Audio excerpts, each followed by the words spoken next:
মুখ্যমন্ত্রী আজ বিকেলে নবান্নে যে প্রেস কনফারেন্সটা ডাকলেন এবং তারপর একদম প্রথম থেকেই একেবারে সেই অভিষেক শর্মা আর ঈশান কিষানের ঢঙে নির্বাচন কমিশনকে তুলে তুলে ছক্কা মারতে শুরু করলেন। মারকুটে মেয়ে যখন গোটা ব্যাপারটা চলছে একদম টি-20 হয়ে যাচ্ছে, হঠাৎ করেই এফআইআরের খবরটা সাংবাদিকদের কাছে এলো। এক সাংবাদিক তা নিয়ে প্রশ্ন করলেন, এটা কি হতে পারতো এই সময় ওই মারকুটে মেজাজের মধ্যে এরকম একটা প্রশ্ন, একটা গুগলির মতো যেতে পারতো। কিন্তু মমতা বন্দ্যোপাধ্যায় মানে যে বড় ব্যাটসম্যান না, তার কিছু একটা লক্ষণ আছে জানেন তো। তারা সব বল চালাচ্ছেন হয়তো, কিন্তু তার মধ্যে যেটা ভালো বল পড়ে সেটাকেও কিন্তু ওই সব চালাচ্ছেন দাম দাম করে, সেটাকেও চালিয়ে দিলেন, চালাতে গিয়ে আউট হয়ে গেলেন। এটা কখনো করেন না। যারা সব একই রকমভাবে চালিয়ে যান তাদের এই ছোটোবেলা থেকে শুনতাম তারু বলে। উনি তারু নন, বিবেচক।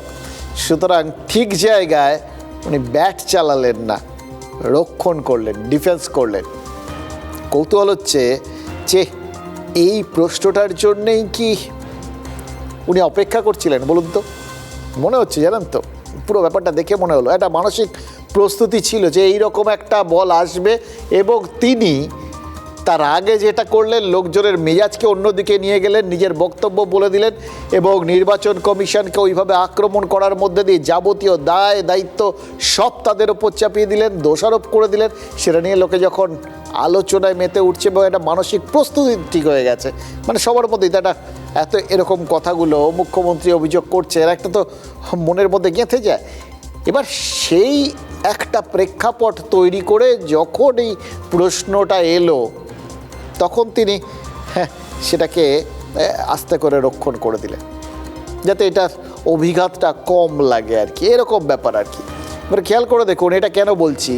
এই যে প্রথম থেকে যে এই আক্রমণাত্মক প্রেস কনফারেন্সটা করলেন, তার মধ্যে আক্রমণ ছিল, নতুনত্ব ছিল কি না। প্রথম দিন থেকে যে অভিযোগগুলো করে আসছিলেন নির্বাচন কমিশনের বিরুদ্ধে, আজও সেগুলোই করেছেন। তাই মুখ্যমন্ত্রীর আক্রমণ নয়, মুখ্যমন্ত্রীর ওই যে আজকে রক্ষণটা করলেন ওটার মধ্যে নতুনত্ব রয়েছে। যে 7 আধিকারিককে নির্বাচন কমিশন সাসপেন্ড করে দিয়েছে, মুখ্যমন্ত্রী মমতা বন্দ্যোপাধ্যায় কিন্তু তাদের আশ্বাস দিলেন তাদের চাকরিচ্যুত করা হবে না, অন্য কাজে লাগানো হবে। কমিশন ডিমোশন করে দিলে রাজ্য সরকার প্রমোশন করিয়ে দেবে, এবং সব থেকে বড় কথা ওই এফআইআর টেফআই নিয়ে ভাবতে হবে না, যা করছেন করে যান। এই বড় ভয়টা, এটা কে কিভাবে নেবেন এটা কিন্তু তাদের ব্যাপার।